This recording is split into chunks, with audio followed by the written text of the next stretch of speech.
आज की कहानी का नाम है दादी आपके तो मज़े हैं। एक दिन मिनी मेरे पास बैठकर होमवर्क कर रही थी। अचानक कहने लगी, दादी आपके तो मज़े हैं। क्यों? किस बात के मज़े हैं? मैंने जानना चाहा। आपको तो कोई काम नहीं करना पड़ता ना। क्यों? मैं तुम्हारे लिए मैगी बनाती हूँ, सूप बनाती हूँ, हरी चटनी बनाती हूँ, तुम्हारा फ़ोन चार्ज करती हूँ, कितने काम तो करती हूँ। तुम्हें कौन सा काम करना पड़ता है? मैंने हंसकर पूछा। क्या बताऊं दादी, मुझे तो बस काम ही काम है। उसने बड़े ही दुखी स्वर में उत्तर दिया। क्या काम है, पता तो चले। मैंने पूछा। क्लास अटेंड करो, होमवर्क करो, कभी टेस्ट की तैयारी करो, कभी प्रोजेक्ट तैयार करो। दादी आपको पता है बच्चों को कितने काम होते हैं? वह बोलती जा रही थी जैसे किसी ने उसकी दुखती रग पर हाथ रख दिया हो। उस पर ये ऑनलाइन क्लासेस, बस लैपटॉप के सामने बैठे रहो बुत बनकर। जरा सा इधर उधर देखो तो मैम चिल्लाने लगती है। चिल्लाती भी इतनी ज़ोर से है कि घर पर भी सबको पता चल जाता है। मिनी तुमने होमवर्क क्यों नहीं किया? राहुल तुम्हारी हैंडराइटिंग बहुत गंदी है। महक तुम्हारा ध्यान किधर है? बस डांटती ही जाती है। आज मिनी पूरी तरह विद्रोह पर उतर आई थी। मैं चुपचाप उसकी बातें सुन रही थी। फिर मैंने हंसकर पूछा, क्या स्कूल में मैम नहीं डांटती? दादी कैसी बात कर रही हो? वह भी डांटती है। मैडमों का तो काम ही है डांटना। फिर मेरा प्रश्न था, दादी आप समझ नहीं रही हो। उसने बड़े भोलेपन से उत्तर दिया।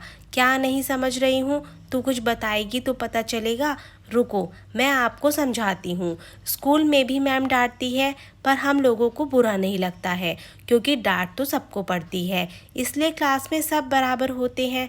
कभी कभी तो पनिशमेंट भी मिलता है, पर किसी को पता तो नहीं चलता। यहाँ तो अपने ही फ्रेंड्स के पेरेंट्स तक को पता चल जाता है। सबके सामने इंसल्ट हो जाती है ना। वह गंभीरता पूर्वक बोली। हाँ, बात तो तेरी ठीक है। हमें स्कूल में मैम से डांट पड़ी है, घर पर तो किसी को पता नहीं चलना चाहिए। मैंने मन ही मन मुस्कुराते हुए उसकी बात का समर्थन किया। समर्थन पाकर वह बहुत खुश हुई। शायद बचपन से ही हमारे मन में यह भावना घर कर जाती है कि हमारी गलतियों का किसी को पता नहीं चलना चाहिए। अब वह पूरी तरह अपनी रो में आ चुकी थी। मुझे अपना राजदान बनाते हुए बोली, दादी मैं आपको एक बहुत ही मज़ेदार बात बताऊं? आप किसी को बताएंगी तो नहीं? उसने पूछा। वह आशक्त होना चाहती थी। नहीं, मैं किसी को नहीं बताऊंगी, तो बेफिक्र होकर बता। मेरा उत्तर सुनकर वह बोली, जब किसी बच्चे पर मैम नाराज़ होती है तो सारे बच्चे नीचे मुंह करके या मुंह पर हाथ रखकर हंसने लगते हैं। मैम नाराज़ नहीं होती, मैम को पता ही नहीं चलता है। और वह बच्चे को क्या फ़र्क पड़ता है? रोज़ किसी ना किसी पर मैम गुस्सा होती ही है। यह सुनकर मुझे हंसी आ गई। सच ही है। एक और मज़ेदार बात बताऊं दादी? अब वह बहुत खुश लग रही थी। हाँ हाँ ज़रूर। जब मैम ब्लैक बोर्ड पर लिखती है ना, तो क्लास की तरफ उनकी पीठ होती है। तब हम लोग बहुत मस्ती करते हैं। कुछ लड़के तो अपनी सीट छोड़कर उधम मचाने लगते हैं, और जैसे ही मैम मुड़ती है सब अपनी अपनी सीट पर चुपचाप बैठ जाते हैं। मैम को कुछ पता ही नहीं चलता। हम लोग स्कूल में बहुत मज़े करते हैं। घर पर तो मैं बोर हो जाती हूँ, उसने निराश होकर कहा। बस सारा दिन घर में बैठे रहो, इस कोरोना ने तो पागल कर दिया है। उस पर सुबह सुबह जब अच्छी नींद आती है तो मम्मा ज़बरदस्ती उठा देती है। दोपहर को जब मुझे नींद नहीं आती तो कहती है, अब थोड़ी देर सो जाओ। पहले भी तो ऐसा ही होता था, मैंने कहा। दादी आप समझ नहीं रही हो। पहले मैं स्कूल जाती थी इसलिए थक जाती थी। अब दिन में सो जाती हूँ तो रात को नींद नहीं आती है, पर सुबह सुबह उठना पड़ता है ना। और ये पापा बार बार कहते हैं बुक रीडिंग कर लो। मुझे परेशान करके रख दिया है सब ने, उसने दुखी स्वर में कहा। फिर कुछ देर सोचने के बाद मुझसे पूछने लगी, दादी मैं कब बड़ी होंगी? मिनी का प्रश्न सुनकर मैं हैरत से उसकी ओर देखने लगी। मन सोच में डूब गया।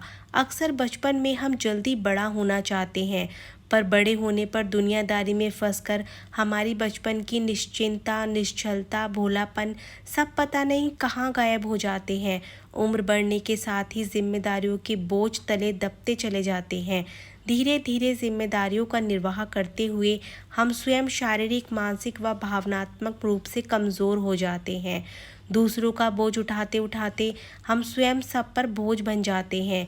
फिर याद आती है उस उम्र की बातें जो लौटकर कभी नहीं आती है।